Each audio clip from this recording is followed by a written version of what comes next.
conversation between all of us. It's so not scary. Or only you speaking until the end. Yeah. Okay, so hello friends, it's me, I'm Taylor. But you guys know me as Tay. So this is my capstone pitch presentation, something that I have not given. And the title of it is Afros, Updos, and Cornrows Galore. Boop. Surprise. Okay, so this is probably really confusing because I did this in reverse. I produced the work without having the chance to actually conduct the research and understand what was going to inform the decisions that I made. I was pulling from lived experiences, and in my case, I feel like that was enough, but there's still more work to be done. So I ultimately focused on Black hair culture and understanding how we express ourselves through that avenue. The way I formed my kind of deliverables, they were wooden panels with imagery on them, including a shadow box and a letter to myself. It was very personal. I really was not considering anyone else at all, which is something that I will admit. This was just for me.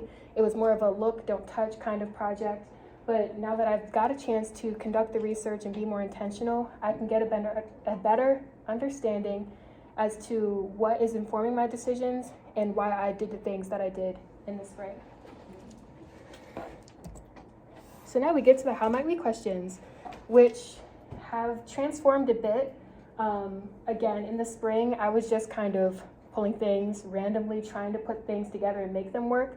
But this opportunity allowed me to be more intentional. So the three that I came up with are how might we utilize storytelling to communicate the importance of expression through hair. This middle question is the one that I used for my capstone project in the spring, which is how might we utilize ephemera to document Black hair culture. And then my final how might we question is how might we highlight the reemergence of popular hairstyles from the 60s within the Black community.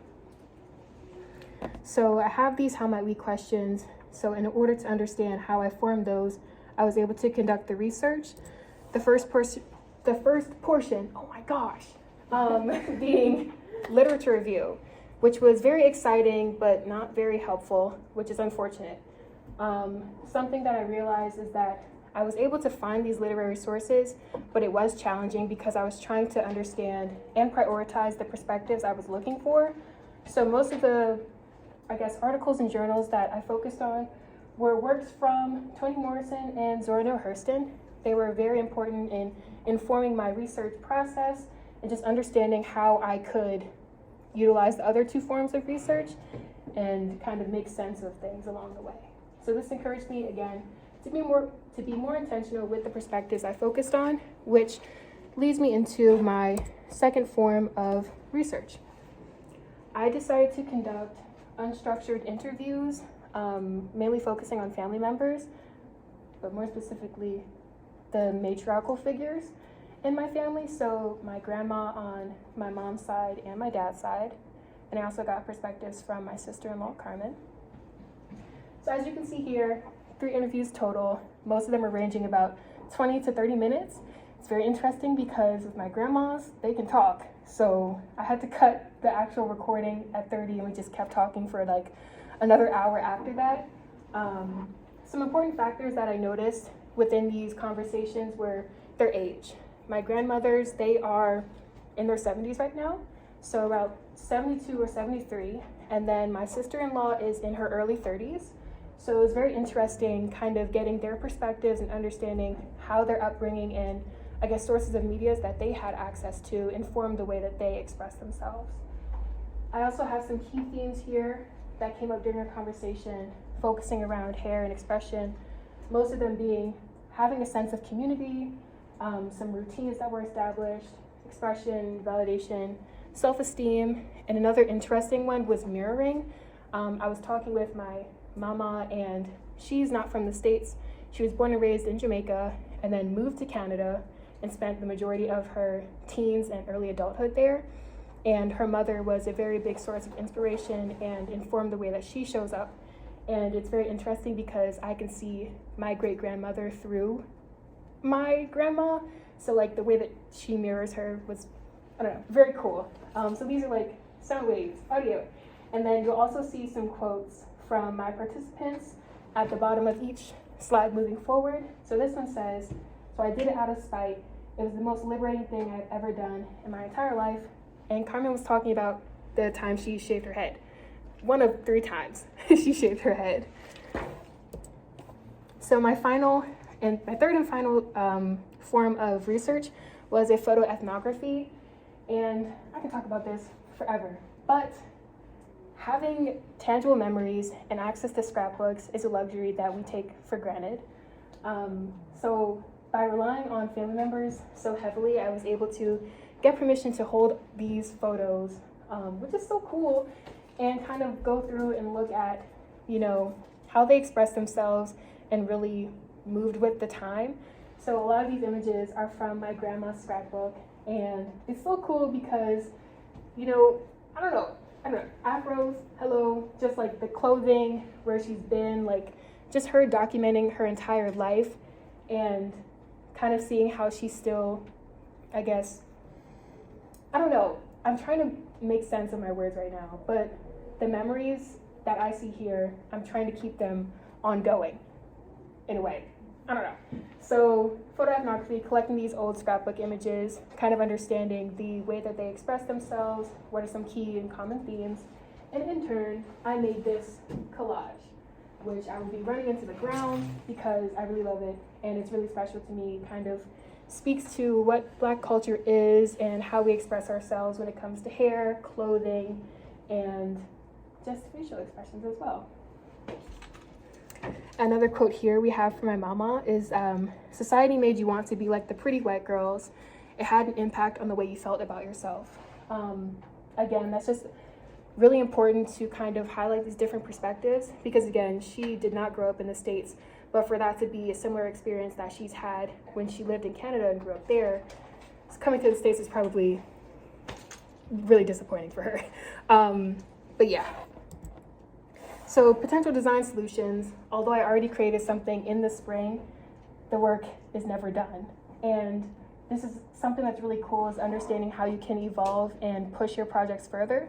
So something that I could do and explore is incorporate fabric in some way, like creating a woven blanket with imagery, which I will probably do over winter break, so just to have. Another potential design solution could be a writing / collage / zine workshop, allowing people to come together in a space where they can, talk, create, and recount stories, because again, it goes back into the luxury of having these tangible memories. So how can we allow these memories to live through us in something that we create together? And then another potential solution could be like a short video documentary or playing with projection in some way. I feel like that could be so cool, and there's obviously like a very, not like a reemergence, but like we're starting to, I guess, value the importance of having things on video.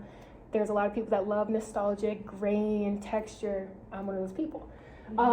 So that could be something that's interesting. And yeah, another quote we have here is from my grandma. "Everybody has an opinion, but you can't satisfy everybody." Word to grandma. My next steps are to breathe, which I'm doing now, which is good. Remember my why, understanding that everything does not have to happen immediately. Things can take, 4 months over summer break, and even now to continue to, I guess, visualize and understand how these things can manifest. Give myself a pat on the back for doing the work, because this is very weird doing it in reverse, but it was a very good experience to kind of understand my process and honestly be real with myself, because what I made in the spring was kind of lame anyways. And then let the ideas for expansion come when they're ready. So again, like the spring, I was just doing this. I was pulling from lived experiences, so I didn't really have those fully fleshed out ideas and research to back it. So yeah, that's my presentation on Afros, Updos, and Cornrows. I'll go back to my questions. Spoop. 25 seconds. Dang, that's crazy. Questions. I'm sorry, y'all. It was not lame. Yeah. Okay. I was so surprised no one else made a sound. No, I think that was just automatic for me to say No lame. self-deprecation here. It needed some oomph. But I got it. Yeah. It was still beautiful and impressionable. I agree. Thank you. Congratulations. I know it was like more of like a letter to yourself with the same kind of like you knew what direction you wanted, but you didn't have like the support to do it or like the research essentially. But I think you did a really good job of like not backpedaling or just filling in like whatever little holes or like areas you feel that you didn't touch on. And like, I don't know, I feel like it's really hard for a project like this to be able to do something personal when everyone is kind of trying to push you to like impact a very large audience with something that's just like huge. And like, I feel like you did it in a way that doesn't really leave a lot of like crumbs on the floor. You know what I mean? Like it just hit right, and like it really just showed your experience, and you understood that that's like what you were receiving, and it was just really cool to hear like all about your family and all of that. So I don't know, I really liked Thank it. you. I appreciate it. Elena and Ina. What most resonated with me is that you're unshaving her hair, and I'm interested in you if you're interested in exploring a sense of resistance and conformism to certain hairstyles or resisting it. Is that a part of what you were thinking about? Yeah, I also write about it more in my paper, but it's another experience that I've had personally, and it seems a bit bizarre, but when I shaved my head last year, I have it on my iPad, so I'm just standing there, I'm like shaving my head because, it was like an end of an era for me. It could have been a lot of things, but yes, resistance and understanding like what beauty means to me, and understanding that hair does not have to be the defining element to be beautiful. I want to comment on one thing you said, that like work is never done. The idea that if you kind of go through design careers thinking that everything you do is kind of prototype, and it's not that it's like, it can always get better, but it's also not as precious that you have to like stress too much. Like just being playful, and it's really interesting that it's a process. So like that was a prototype. Now you going deeper. Next level is maybe blanket or a film or something else. So it's never like you're making up work you didn't do before. No, it's not. Like that informed this, and this informed the next. Yes, divergent color. Yeah. So. The belly dance. Yeah.